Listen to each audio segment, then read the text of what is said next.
key challenge that policymakers are going to face is moving from the short-term support, which, as I said, I think was very, very important initially, to thinking about a restructured economy.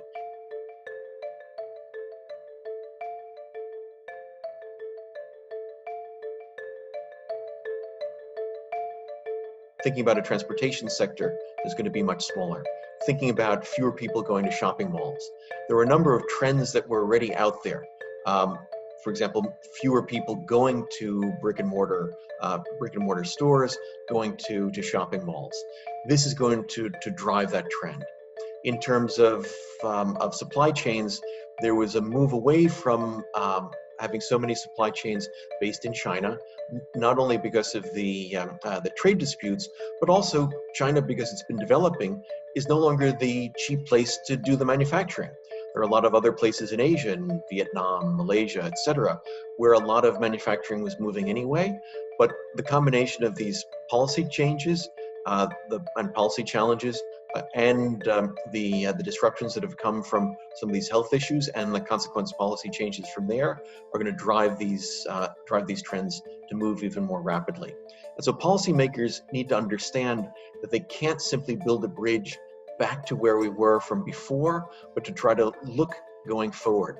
So what that means is don't try to freeze in place all of the payments and wages that we had from before. A number of those jobs will eventually not be there. A number of those jobs will have to change. There will have to be some transition. So what that means is thinking about providing unemployment, not just for preserving the jobs that are there, but for thinking about people going into a transition.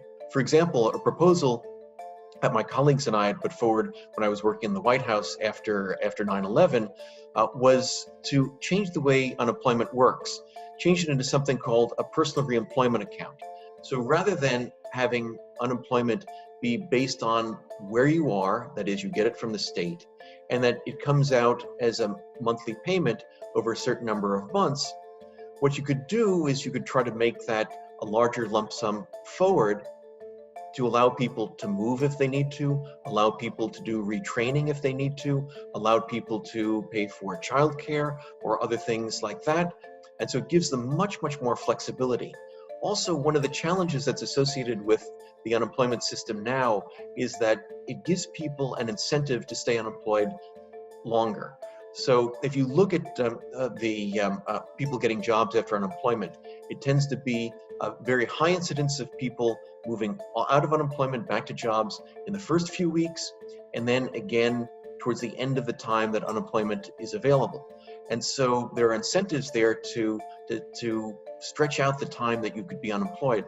This is going to be even more true with unemployment benefits being so high, at least in the short run.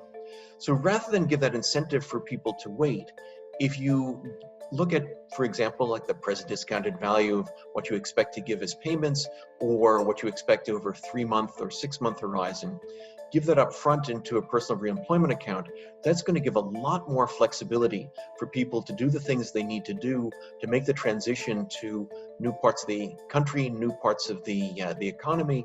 And I think that's something, thinking in those kinds of terms, to provide support for households that are facing unemployment, but thinking about it as something that helps to speed transitions rather than have the unintended consequences of sometimes slowing transitions, I think is a really important way to go.